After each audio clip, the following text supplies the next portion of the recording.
Can you imagine catching your husband with another woman in your bed? Is the other woman the villain of someone else's story or the misrepresented protagonist of her own? For hundreds of years, the other woman has been a figure of fear and hatred for wives and girlfriends alike. She's a threat to the traditional family unit who must be stopped. If you ever come near my family again, I'll kill you, you understand? The whore to the wife's Madonna, with sexual talents and methods of seduction that can tempt even the most devoted family man away from the marital bed. A woman never steals another woman's husband. They usually go willingly. Well, sounds like you have a lot of experience in that area. Always wanting something she can't have. I just wanted more than I thought I would want. Often motivated to steal a married man for his money or connections rather than for true love. Crystal, take my advice. Put your mind on your alimony. Puzzlingly, it often seems like the other woman is the only person who can strip a man of his agency entirely when the rest of the time he's in control. So is this really a legitimate way of looking at any woman? In more recent depictions, from Taylor Swift songs to Sex and the City, the other woman has been humanized, and we start to see just how blurry these questions of who's entitled to someone and which person is the other can really get. Yet the other woman remains a powerful, often hated taboo. You expect me to stand here next to my best friend who's been lying to me about my ex-boyfriend? Here's our take on the other woman on screen and how she's really just another girl looking for someone to love and understand her.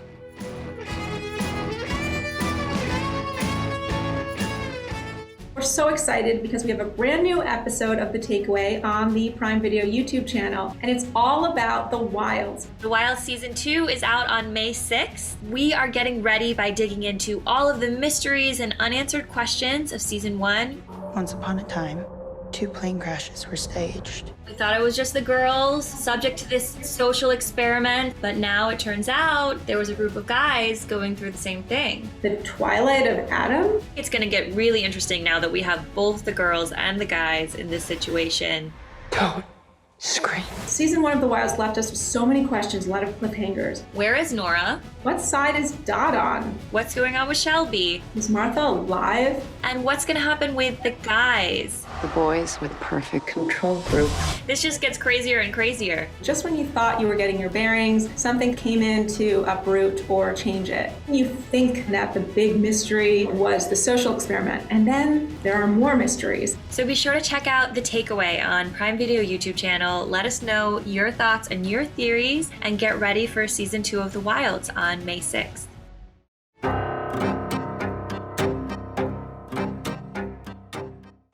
I was running wiser that all the interesting guys are always married. Well, maybe that's why you find them interesting, the fact you can't have them. Throughout history, mistresses have been a cultural symbol of power. If he were not mewling in bed with that witch, he would be chasing down Pompey. Royalty, aristocracy, and politicians notoriously kept and continue to keep them. Many historic royal mistresses, such as Charles II's lover Nell Gwyn, are more famous today than their partner's queens. The mistress as a status symbol has continued into more recent times, too. A 1980s study showed that the richer a man was, the more likely he was to have an affair. Over 70% of men who earned above $60,000 had cheated on their wives. Examples of women who cheat track with this, too, as demonstrated in the recent remake of Scenes from a Marriage and the movie The Other Man, where wealthy, high-powered women seek romance outside of their marriages. I fell in love with someone. He's the CEO of an Israeli startup that we're buying out. Historically, though, the exploration of affairs on screen has mostly focused on men cheating on their wives. How long have you been married? 9 years. And despite the fact that it's the husband's choice to cheat, the other woman is often portrayed as the main problem, because while the husband is the one who actually breaks a vow, it's as if the other woman is breaking an unspoken vow of sisterhood. Ex-boyfriends are just off limits to friends. I mean, that's just like the rules of feminism. On top of that, she's portrayed as irresistible and hell-bent on destroying a marriage. And what husband isn't powerless to refuse that? In the original version of The Women, we get an archetypal portrayal by Joan Crawford as Crystal Allen. She is soulless, does unconscionable things just to get at a man's money, and admits she doesn't love him. You've got everything that matters. You've got the name, the position, the money. My husband's love happens to mean more to me than those things. Oh, can the sob stuff, Mrs. Hayne. This gold-digging aspect often seems to be the motivation in older portrayals of the other woman, although a really early example occurs in the 1915 silent film A Fool There Was, in which Theda Bara plays a vamp whose sole desire is to ruin men's lives, not for gain, but just for the fun of it. The mafia's relationship with mistresses is famous, as it's been explored in iconic movies and shows like Goodfellas, Casino, and The Sopranos. Stay the away from Tony Soprano. You call or go anywhere near him or his family, and they'll be scraping your nipples off these fine leather seats. This is a strong, almost systemic elicitation of the Madonna-whore dichotomy of the wife and the other woman, showing the men want to keep the domestic and sexual parts of their lives separate, but it never seems to end very well with the mistresses, or gumas, who always want more. What do you think, whore? Just calm down. No, you think you're just gonna come over here and me? And despite it being acknowledged that this is the way mafia men behave, it understandably devastates the wives. You have made a fool of me for years with these whores. Traditionally, though, the mafia mistress has a different role to other women. In Italian culture, the wife is above all others. She's the Madonna incarnate, and as such, made men can't share their criminal activity with their wives for fear of implicating them. The guma is not just a beautiful mistress. Although her beauty is highly prized, but she can also be a confidant. And according to Giovanni Fiandanca, the author of Women and the Mafia, Female Roles in Organized Crime Structures, mistresses' homes are sometimes even used as safe houses for criminal activity. And these arrangements definitely don't go both ways for the genders. When Carmela falls in love with Furio in The Sopranos, it's a matter of life and death. Despite Tony's constant philandering, he would certainly kill Furio for getting together with Carmela. Yet you are modern enough to use a cell phone to call Italy and every other place to threaten the guy's life. Well, that's right. Certain people see him. He's a dead man. So the other man doesn't always have it so easy on screen either. He can be imperiled like Furio or obscene like Julian, the man Bridget's mom leaves her dad for in Bridget Jones's Diary. Between you and me, I'm not entirely sure that Julian isn't a bit of a shit. Still, the other man is a rarer character than the other woman, who's a huge presence in film noir and other early movies. In these explorations, it's always important that the other women are punished for being harlots. Maybe the ultimate example of this kind of comeuppance is Alex Forrest in Fatal Attraction, the original bunny boiler. You're trying to move him into the country, and you're keeping him away from me.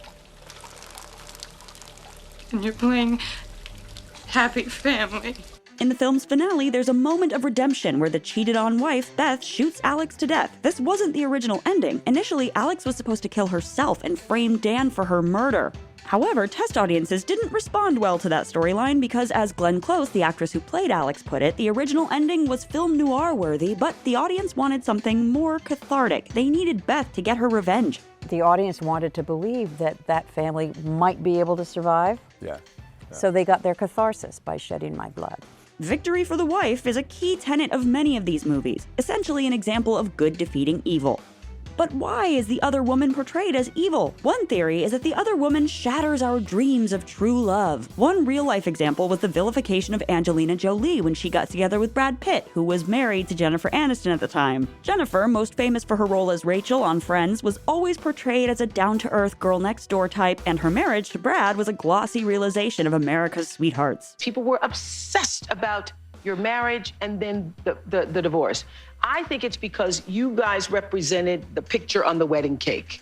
Meanwhile, Angelina was painted as a vamp, known to be into darker sexual pursuits such as knife play and carrying a vial of her ex-husband's blood. It was like Brad was cheating on us, as the idea of the perfect marriage that we all had was discarded in favor of something the public perceived to be darker and less wholesome. Likewise, Marilyn Monroe's rumored affair with JFK while he was married to Jackie was interpreted as a vamp versus virgin narrative. Marilyn was widely recognized as the sexiest woman of her era, while Jackie was portrayed by the press as prim and perfect. In Mad Men, the team tasked with creating a campaign for Playtex puts forward the idea that every woman was either a Marilyn or a Jackie. Jackie Kennedy and Marilyn Monroe.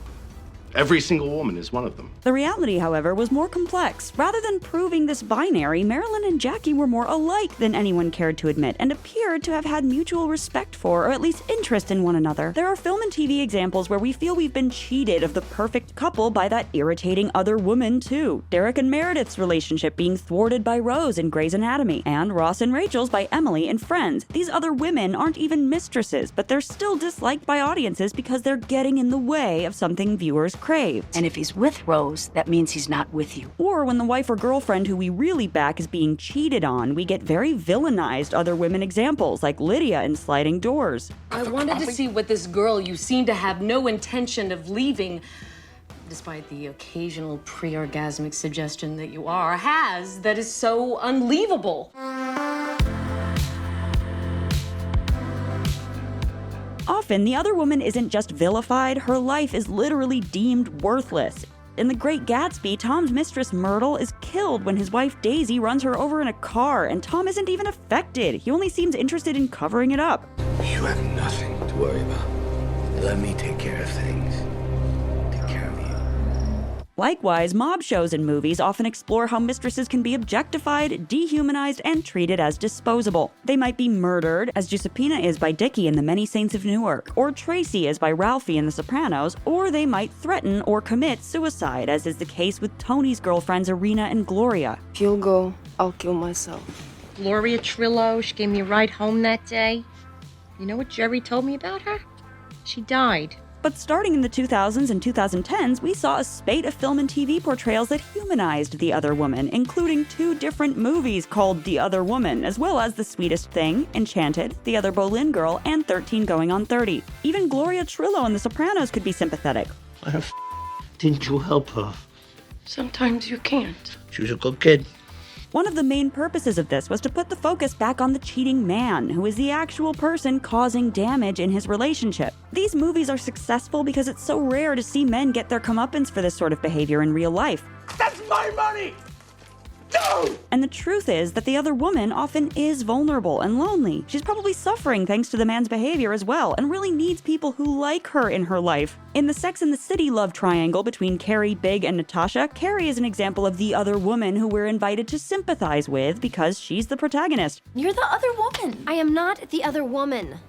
I'm not. I mean, I know I am, but I am not that woman. She was also the girlfriend to begin with, before Big met his wife Natasha, a fact that gets at how in reality cheating frequently does involve exes, potentially blurring the lines in people's minds as to who first belonged to whom. Viewers have spent seasons getting invested in Carrie's love story with Big, so when prim, perfect-seeming Natasha comes along, we don't root for her. In the sequel series, and just like that, Natasha is humanized in a way she never was initially. We get a chance to see how much it hurt her, and also she acknowledges that because the Carrie and Big love story predated hers, she felt like the other woman. I'll never understand why he ever married me when he was always in love with you. Meanwhile, in Scandal, the writers go one step further, and we're encouraged to actively root against the wife because we so want Olivia and Fitz to be together. I love you. Your wife is 10 feet away. I love you. The identification with the other woman could even become a little flippant, like in Ariana Grande's 2019 song Break Up With Your Girlfriend, I'm Bored, though the video playfully suggests Grande's character is actually interested in the girlfriend, or because the girlfriend looks like her, it may be a comment on self-love. Sometimes, movies from the 2010s and 2010s era show us the other woman without even articulating that that's what she is. In Bridget Jones's Diary, we never explicitly hear from Mark Darcy that he's seeing Natasha, but his family are all pretty convinced that the two of them are going to get married. To Mark and his Natasha. So if we break it down, in this instance, the audience's beloved Bridget is actually the other woman, but we barely notice because the story leads us to feel she and Mark are predestined. Plus, Natasha is haughty and unpleasant, so we don't mind when she loses her man to down-to-earth normal Bridget. You like me just the way I am.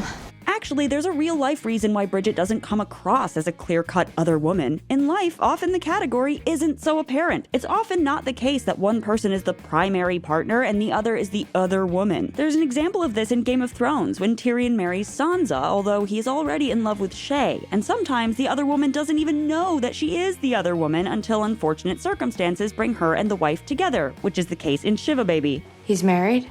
Yeah. Are you sure? This also kind of happens to Bridget when she discovers Daniel with the American woman Lara, who seems like the annoying woman but turns out to be his fiancé, and it's unclear which relationship has been the earlier or primary one in Daniel's life. You haven't only just met her. No, I got to know her pretty well when we were in the New York office together. We're engaged. In extreme situations, people can become the other partner without even knowing it, like in Castaway, when Chuck is stranded on a deserted island and declared legally dead, so his girlfriend Kelly eventually starts a family with another man, only to be shocked when Chuck returns. What's your daughter's name? Katie? I always knew you were alive. I knew it. But everybody said I had to stop saying that I had to let you go. And when it comes to queer relationships, for much of our history, a same-sex partner had to be the other person in society's eyes, hidden in secrecy, even if the relationship predates either person's marriage. This can lead to the feeling almost that the wife or husband is the other person. She'll have lots of money, which is essential. She's an innocent, so she will suspect nothing, and she seems nice. I think we could be happy. 2005's Brokeback Mountain, about the forbidden love between two gay men in the 1960s, centers the romance between two characters who do go on to marry women and become the other man in each other's lives, at least in their wife's view. Jack Twist. Jack Nasty. But in their hearts, no one could ever be primary over each other. I wish I knew how to quit you. Why don't you? Even on Friends, while Ross was hurt and continues to take it personally that his wife Carol cheated with other woman Susan. You slept with another woman. Oh, you're one to talk?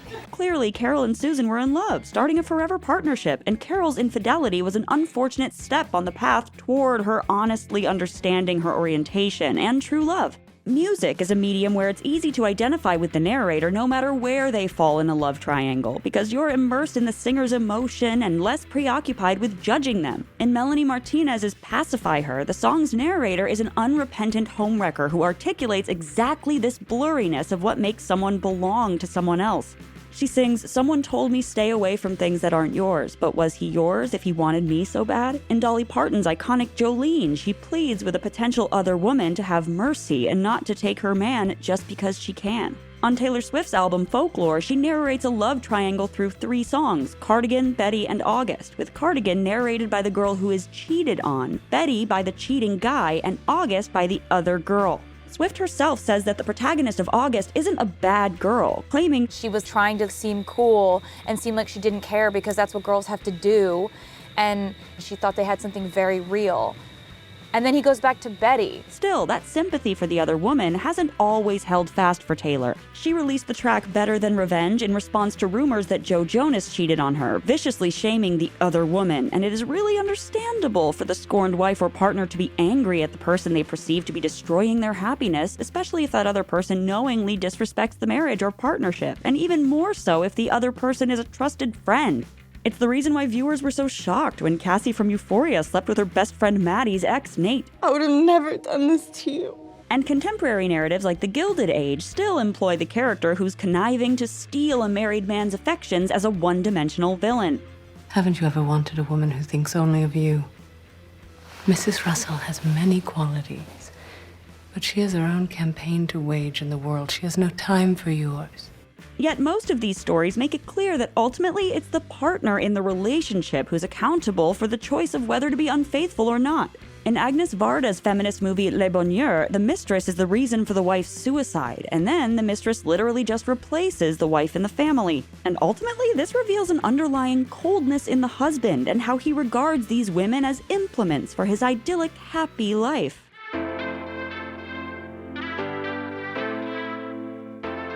It's satisfying to watch portrayals that bring humanity and sympathy to the other woman and the wife or girlfriend character, but there's something even those 2000s movies miss about the reality of relationships. The fact is that it's not possible to confine anyone to a label. The cheating man may be deeply conflicted or terribly unhappy. The other woman may be desperately seeking love or a sense of self-worth, as we see with Cassie. Aren't you afraid people are gonna look down on you?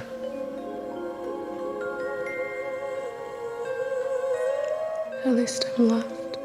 Psychoanalyst Herbert Streen claims that happy people don't cheat, so there's often a deep-seated reason why marriages fall apart due to infidelity. The other woman also takes on a different meaning today when people are more likely to have open relationships. Approximately 4% of adults are in open marriages, although of course polygamy and polyamory are situations that should only be entered into with the express consent and understanding of all parties. The 4th season of The Crown portrays the real-life love triangle between Prince Charles, Princess Diana, and Camilla Parker Bowles. Well, there were 3 of us in this marriage, so it was a bit crowded.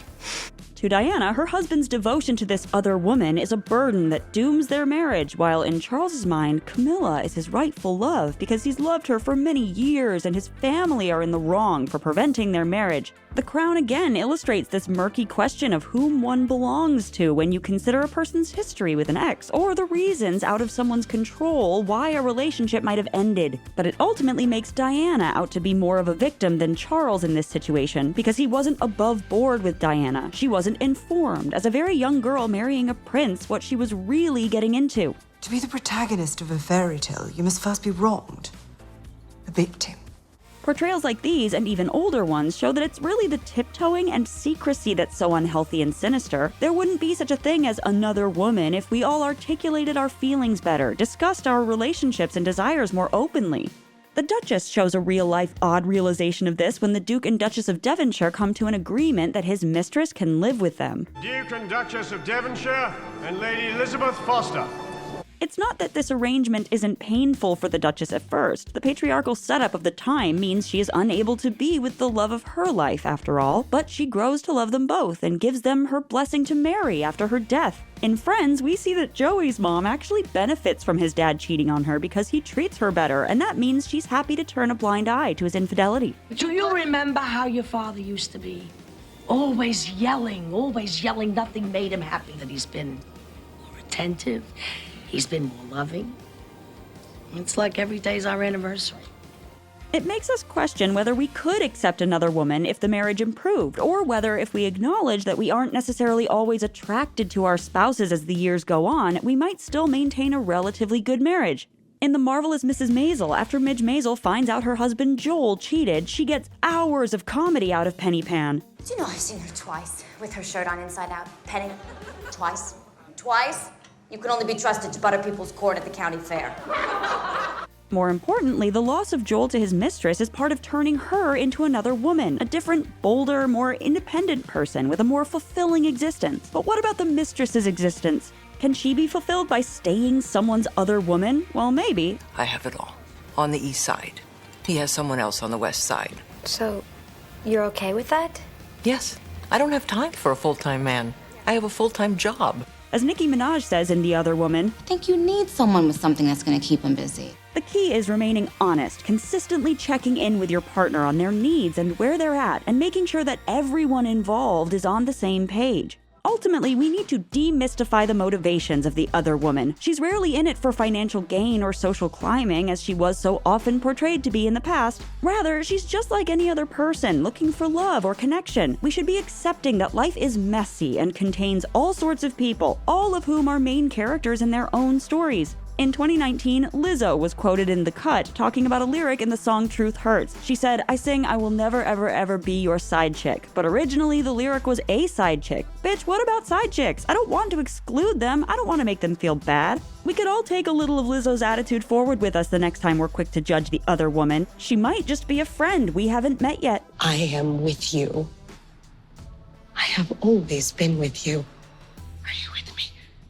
We have a new takeaway episode on Prime Video YouTube channel. We're talking about The Wilds. It's been such a wild ride. Season 1's ending set up really intriguing thought experiments as well as characters that we want to root for and maybe even see a few get taken down, like Gretchen. It's not voyeurism if it's research. What we know from season 1, Gretchen is this disgraced academic. Ladies and gentlemen, the tide is finally turning. And ostensibly her goal is to prove that women are better at governing themselves than men. There is something going on here. What is Gretchen's endgame? It can't be just an intellectual experiment to prove that girls are better than guys. I'm really interested to find out what her and her funders' true agendas are. Looking at the season 2 trailer definitely teases out that we're going to find out more about not only the agenda, but also what happened on the island. I think there are going to be some surprises. Maybe there was more time between the shark attack and the end of season 1 and when they're in the bunkers. Maybe they weren't rescued right away like we might have initially thought. Don't forget to check out the latest episode of The Takeaway just in time for the newest season of The Wild, premiering on May 6th.